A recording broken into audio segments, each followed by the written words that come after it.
Let's look at the mesh analysis with current sources. Let's look at this circuit. In this case, there is a current source, and this current source only involved with one mesh. So in this case, the mesh current is determined.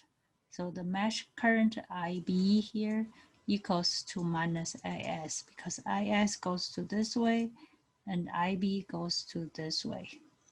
So they go to different opposite directions. So IB equals to minus IS.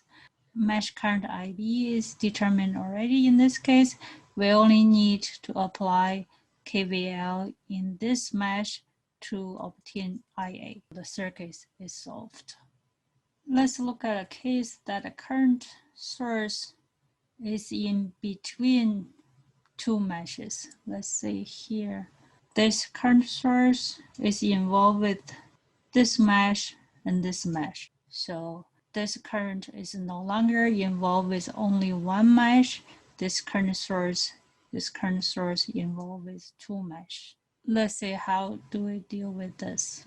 We're going to form a super mesh, which we're going to bypass. We're going to bypass this current source. So we're going to form a super mesh here. This is a mesh, a super mesh. Come back here. If we do not form a super mesh, suppose if we apply the KVL on each mesh, IB and IC, let's see what happens here. So if we walk here, so there's a voltage on R2, that's fine. We can use Ohm's law. And then voltage on R3, we can use Ohm's law. And then there is a voltage on R4, we can use Ohm's law. And then there is a voltage on this current source, Vs. So Vs, as we said, that ideal current source and ideal voltage source, we cannot apply Ohm's law.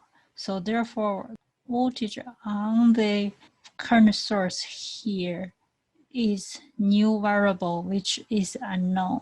We do not want to deal with this new variable. So what we can do, we want to form a super mesh here.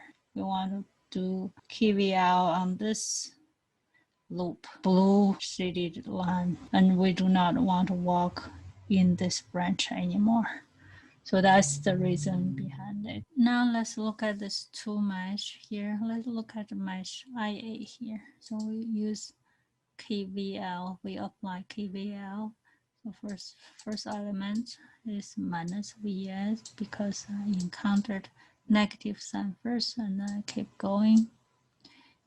The voltage on R1, that's plus V, plus V1, and I keep walking. And then voltage on the R2, so that's V3, that's plus because I encountered positive sign first, and then come back here. So that's the first mesh here. So let's look at this second mesh, the super mesh. So I start with here.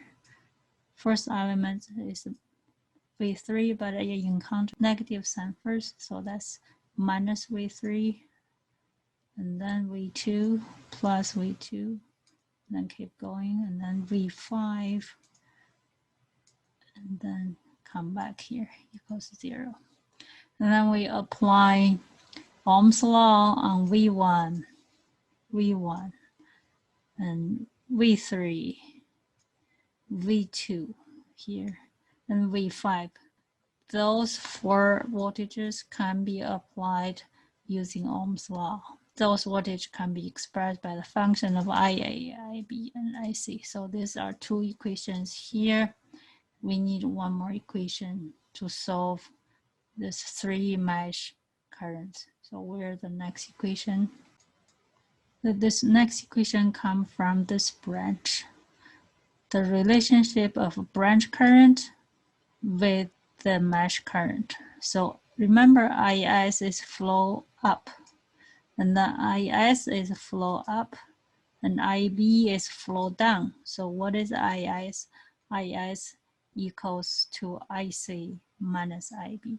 So basically, This is a branch current, and this IC and IB are mesh current. With this third equation, we have 3 unknowns and 3 equations. We can solve all of those mesh current IA, IB, and IC.